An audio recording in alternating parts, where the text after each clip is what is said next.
Hey folks, I'm just here to chit chat, get across kind of a philosophical idea I have. I'm watching Star Trek Discovery, and they're talking because of a suit that was made that can go through time. They're talking about what time is.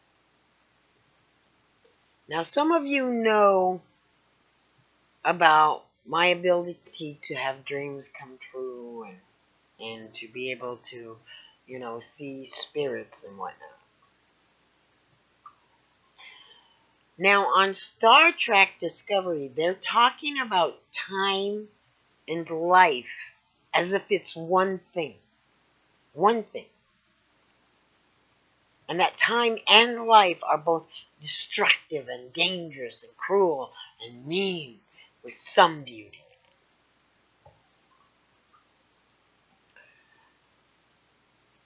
I dare you to think about time and life as two things.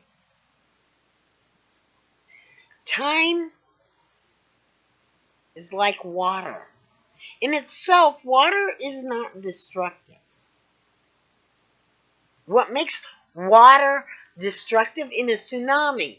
When the tsunami first hits land and it has nothing in the waves, it doesn't tear down the building. It is not until it picks up trees and cars and boats and people and rocks and dirt that it becomes destructive. So, water rolls along like the river. And you say, well, the river carves up the ground. No. It's the rocks that it sweeps along with it. The microscopic little pieces of sand. It's not the water itself. It's those tiny pieces of sand that are rolling along with the river that are chipping away at the river. That are destructive. And it depends on how fast the river is moving, on how fast all that stuff in the river chips away.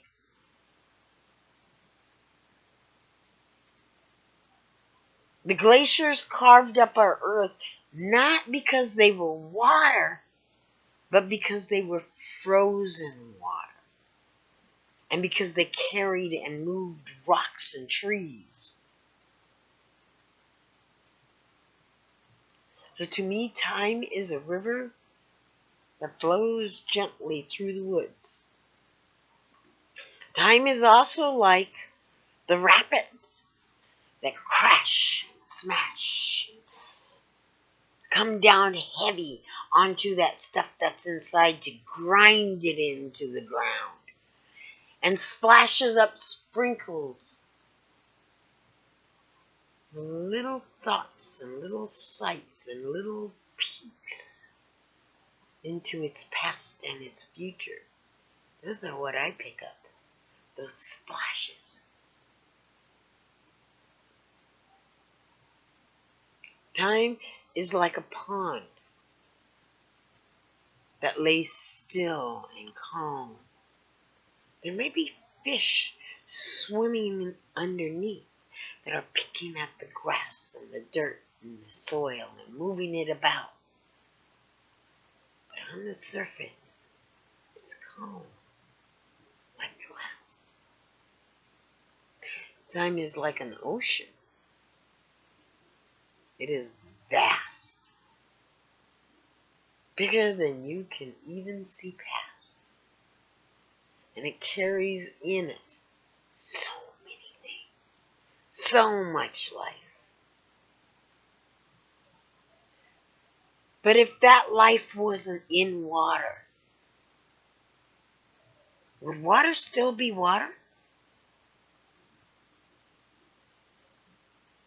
Of course it would. It'd never change. Life, on the other hand, is like a volcano.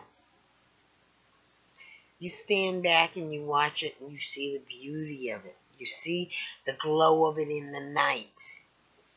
You see the spitting of little bits of lava spitting up when it's, active but not angry.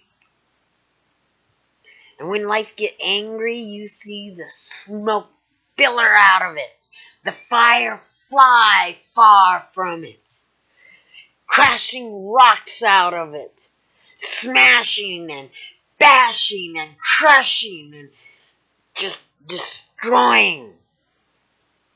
But often,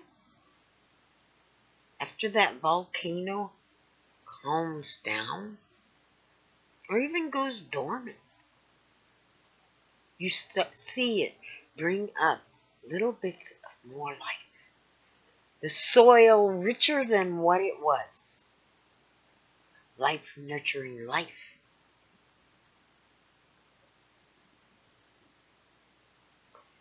If life wasn't here, and all it takes is one life to witness life, for life to be there.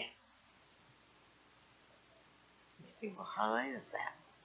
There's only one life. Who's going to witness that life? The life itself. And in its own curiosity, it'll seek out more light.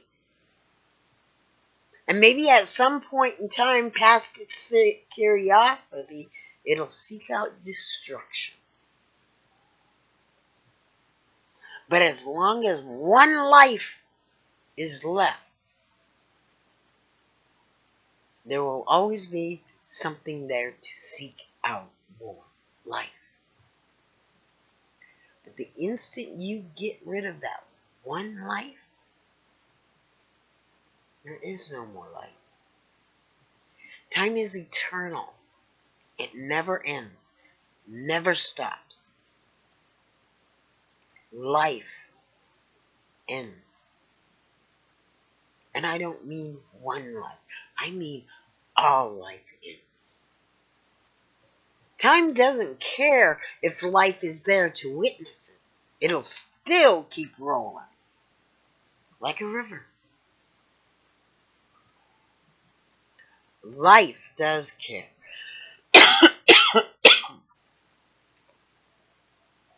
If there's no life there to witness life, then there is no life.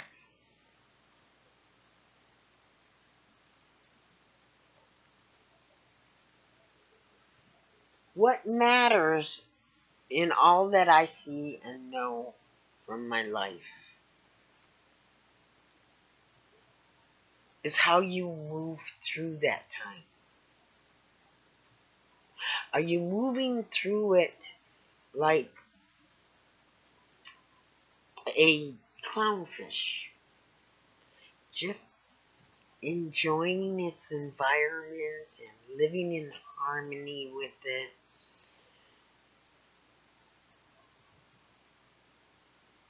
Not looking to cause trouble anywhere. Ebbing and flowing and swaying this way or that, becoming a female when it needs to be a female, a male when it needs to be a male, and accepting who and what he is. Or are you going to go through it like a shark,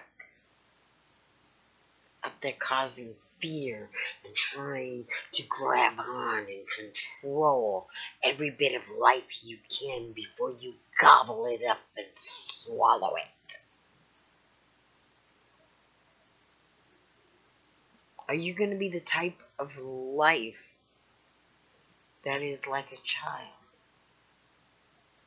Curious, constantly seeking for the truth, for the fact, seeing things in this world in a way others don't see it, but always reaching for the truth that they can trust in.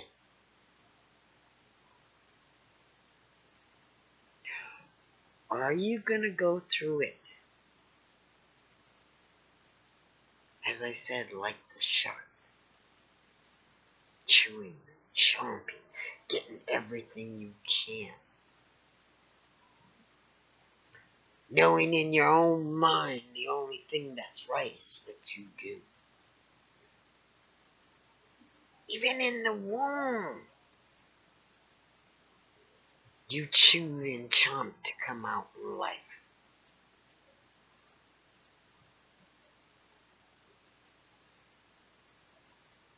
You don't care what the truth is. You had 5 siblings in that womb. And you ate 4 of them so you could be born. Because you didn't care about the truth.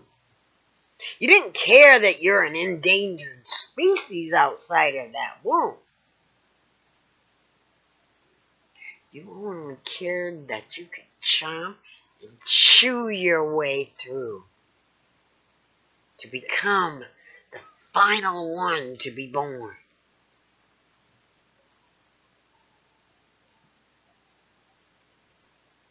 Which way are you going to be? How are you going to spend your time?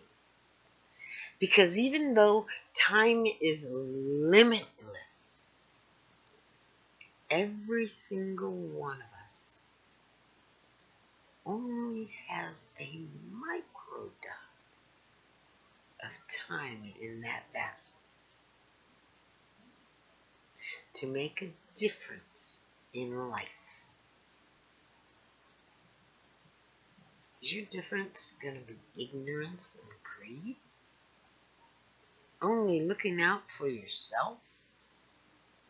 Or is your difference going to be something that fosters the future for more life?